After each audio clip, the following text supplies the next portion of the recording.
I wanted to cover a few kind of cool things related to CSS called pseudo and dynamic classes, and then we'll talk about something called Twitter Bootstrap. There are inside of CSS there is this concept called pseudo and dynamic classes, and those are classes that are created as a result for user actions. So I'm going to write some code real quick. I'm going to go a link color green, and then a link a visited color yellow. Can anyone guess what this is? Yes. What do you think it is? Well, the link is going to be green itself. Yeah. And then once the person clicks on the link, it will be yellow. Yeah, let's see it happen. Let's see if this works. I just closed this button. All right. So because I already visited it, it's really hard to see. What I've got here is this is a link. So let's go inside of it. Maybe an incognito window will be different. All right. So when I first visit it, and I haven't actually done anything yet, the color of the link is green. Once the user takes an action, clicks this, and then goes back. I think it's because it's incognito. Once you visit it and you go back to it, because I've already clicked on it, this is actually going to turn to yellow. So it's based off of the user input that these classes are going to change. Another kind of interesting one is one called hover. I'm just going to copy and paste over here.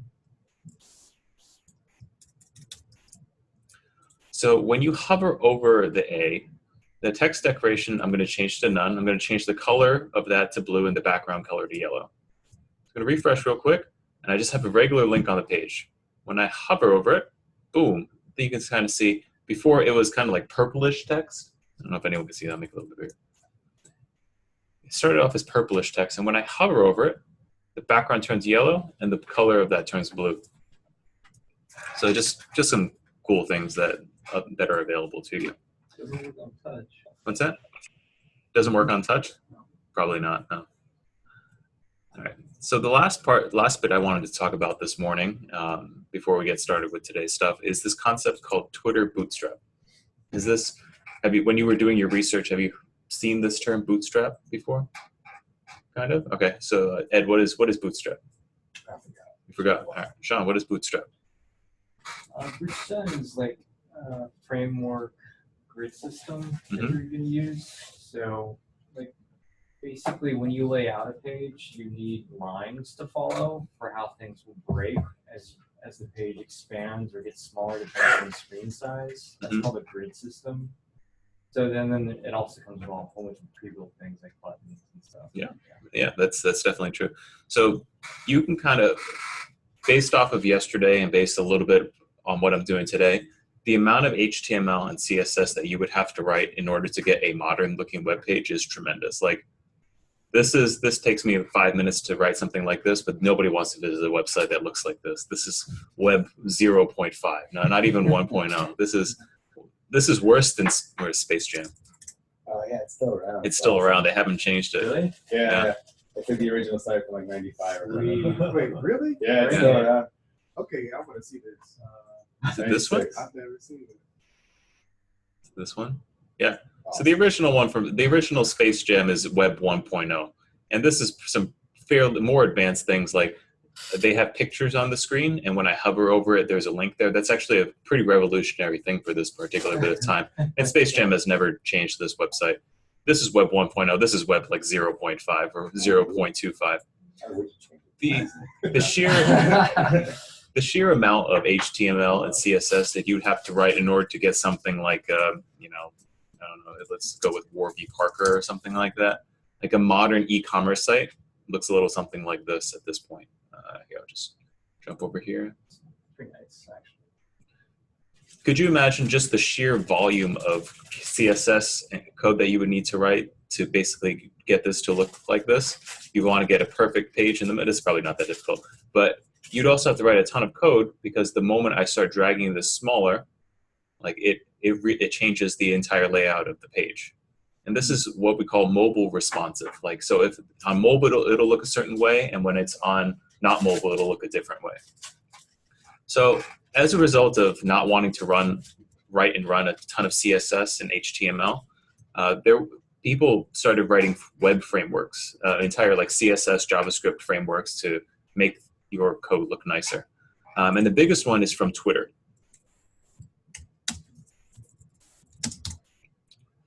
It's made by Twitter. It's a framework called Bootstrap.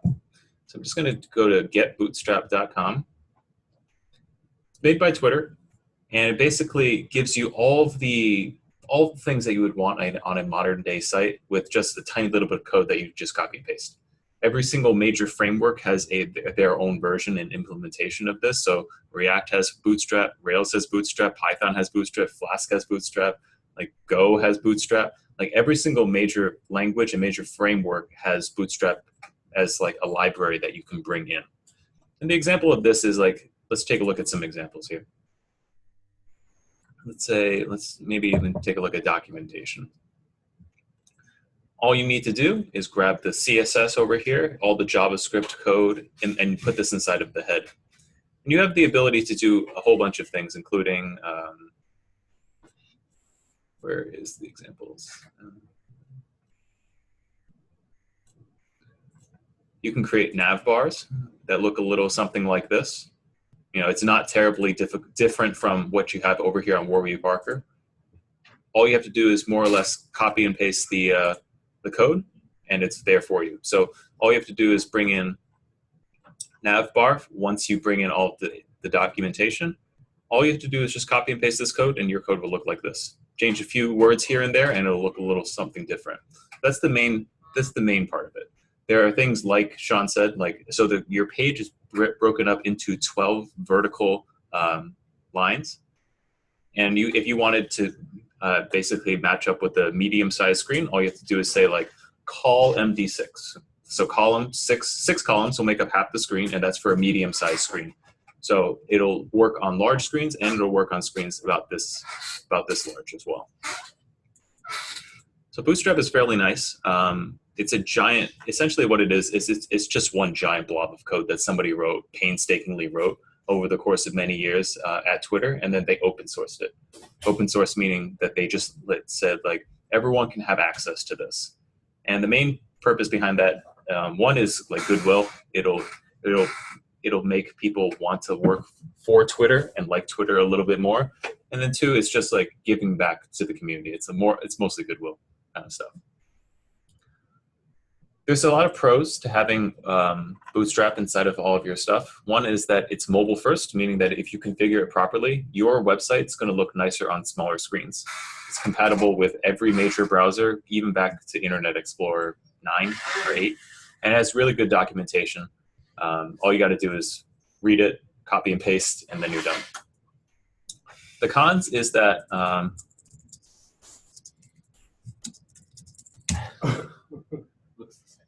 it looks exactly the same. So there's this one person who created something called every fucking Bootstrap website ever, because it got really popular about 4 or 5 years ago, and everybody uses the same thing. You might have seen something like this. Hey, look, it's every Bootstrap site ever.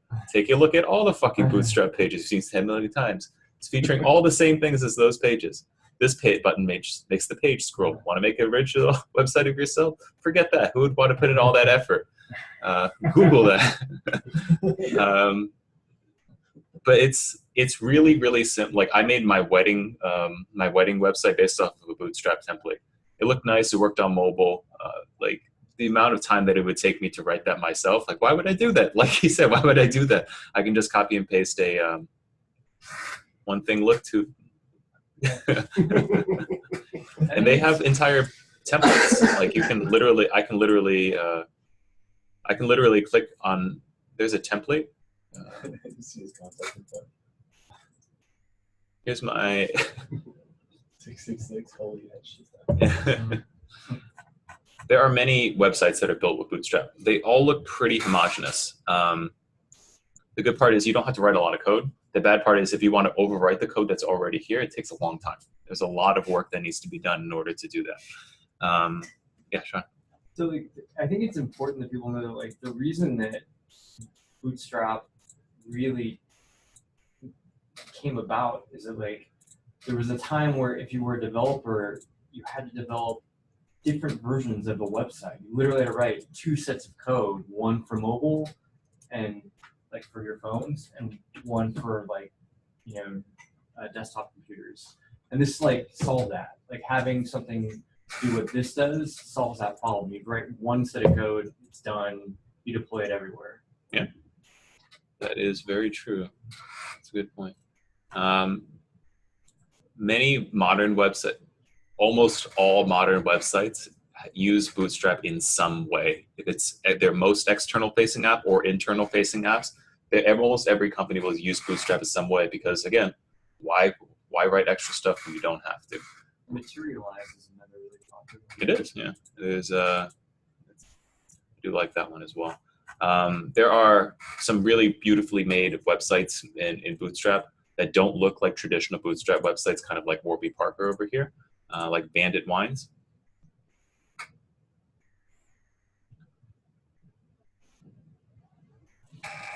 Please work. Okay. Yes, I am old enough. I don't want to give you my location. Like this is built inside of Bootstrap. Looks really nice.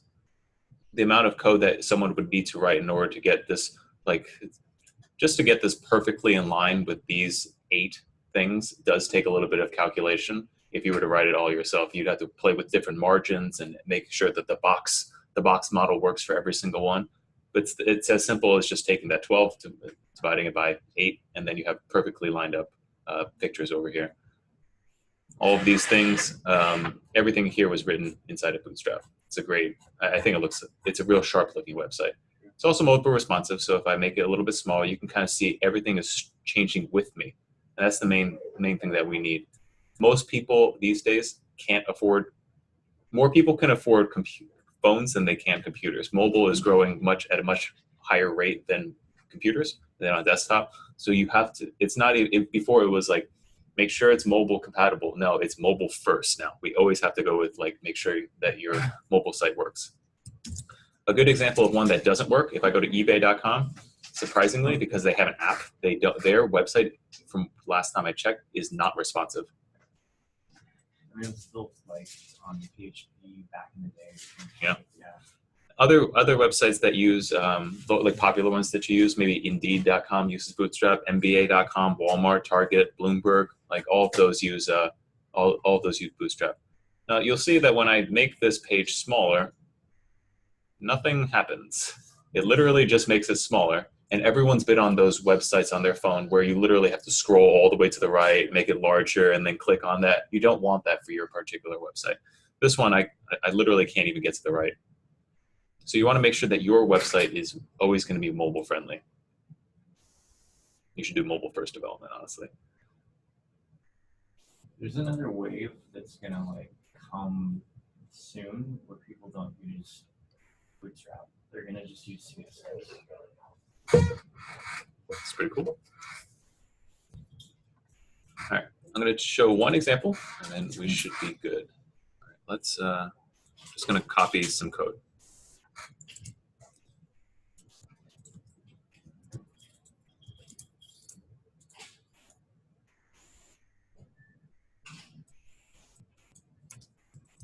Oops. All right, so I've made a, that's not it.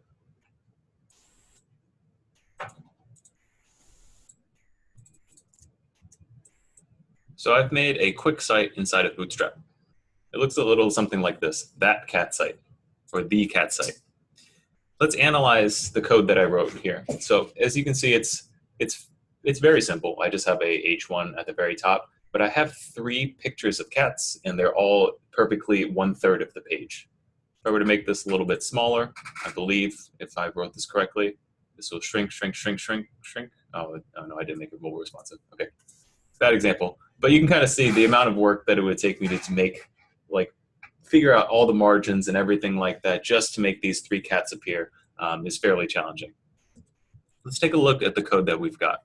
Starting at line 1, we're telling the browser, hey, I've got HTML. This is going to be HTML, and we're using HTML5. So please change it so that we're using HTML5. Everything is wrapped around with an HTML document. This is kind of overkill because it's a .html file, but it's always good just to throw this in there. Inside the head, what I've got is I've got a style sheet that I'm linking to. And before, when I was doing it, before when I had it, I was hrefing to example.css. Now I'm calling out to the web, to this particular link. There's nothing fancy here. When I call out to the link and I just go here, this giant block of code is all CSS. And it's just, when I call out to the web, it's just returning me this one giant file. It's a little bit older. It's from 2016. I haven't really updated this. And I'm pretty sure the Bootstrap version is going to be a little bit newer now. I think it's like 3.5 or something like that. But all of the stuff inside of here, I don't know if you can see it. It's impossible to read as a human being. That's what this .min is. But if you wanted to view it in terms of something that a human can read, it looks like this. Body margin of 0. You know, like those are things that we can understand. This is just CSS code that someone else has written. When I turn it into minified version, it basically takes out all the white space and just shoves it all together because the computer can read through it, but you can't. I'm not doing any magic here. This is literally just calling out to a website that gives me a CSS thing. Inside of our body, we have a first div called row, which simply creates a row in the browser. Think of a row like a row of an Excel or a piece of graph paper. It's a horizontal line that goes across the page. Within every single row, we can set columns. Most grid systems, the one like Sean was talking about, you can divide your page into 12 vertical lines. So if you imagine your whole page is 12 vertical lines going down, this is half the page, so it's 6 lines. This is another half of the page, so it's another 6 lines. So over here, we've got a row. It takes the entire thing. And inside that particular row, we have columns. And those, since our grid system uses a 12-column layout, we're using the heading as the entire 12 columns by setting call XS12. The XS means that we want to display this in all the way from extra small devices all the way up to the largest possible device. If we use a 4-column in this 3 thing, we by using a 4-column layout 3 times for this particular row, this going across row, we're making the image take up the entire 12. If I were to change this to 6, 6, and 2, you'll see this particular thing. Before we had an even spread of 4, 4, and 4, we'll have 6 and 6. They take up most of the page, but because the image is so large, that extra 2 is going to be shoved down to the next line. If I wanted to make this just so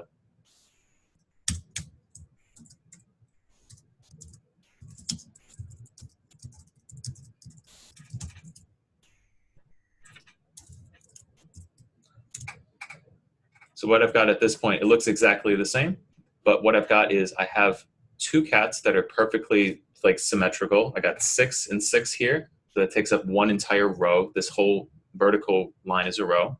And then I've got 1 that takes up the entire row, so it's just 12. So if I put another cat on here,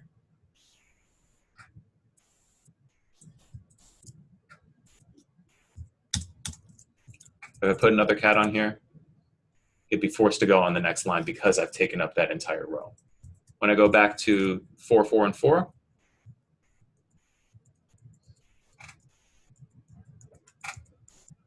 now this particular row that goes across has 3 columns inside of it, fitting these cats perfectly inside of here.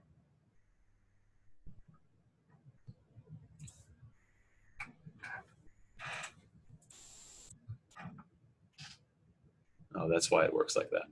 Because it's it's mobile first. So when I open this inside of a browser, no matter how big the browser is, I'm always going to have those 3 cats inside of one particular column, even though I can't see the picture. The pictures don't resize, but the space that they take up will resize. Let's add a few things to it. We're going to grab a quick nav bar, and we're going to throw it in. It's up here inside the body. This is just directly copied over from the Bootstrap website. All I did was create a nav class, nav bar default. Let's take a look at what it looks like. So now I have a cat's nav bar going all the way at the top. And I want to add, maybe I'll add a few things. Maybe I'll have a few links for dogs and turtles and things of that nature. So within here, change it real quick and add in one thing. Let's see. I'm going to add this bar.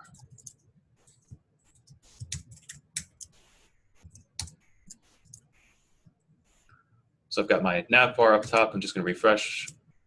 I'm just going to copy and paste the whole thing.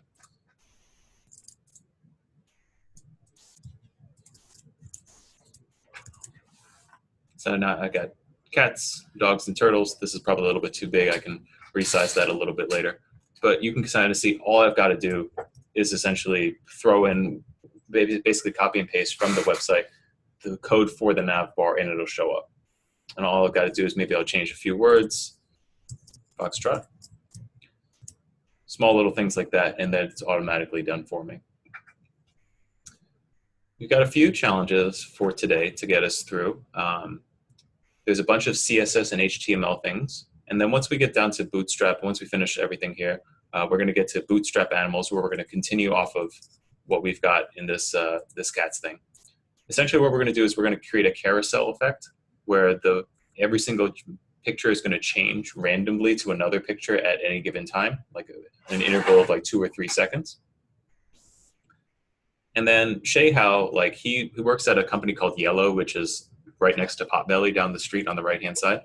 So he's actually just in the next building over. But he has probably the best like tutorial in terms of HTML and CSS that I've seen. Again, I'm not a HTML, CSS, or JavaScript expert. I don't know if you can tell from my fumbling around and things like that. This is not my forte, but I still know enough to get around. But I have not actually ever written front-end code ever. So with that, we'll get started on today. Again, please, like if you have to redo your assessments, please retake the assessments and turn it in. That's like probably the primary thing I want you to do over these next couple weeks. Other than that, we're not going to be pairing until week 7. So just for people to get some time to catch up.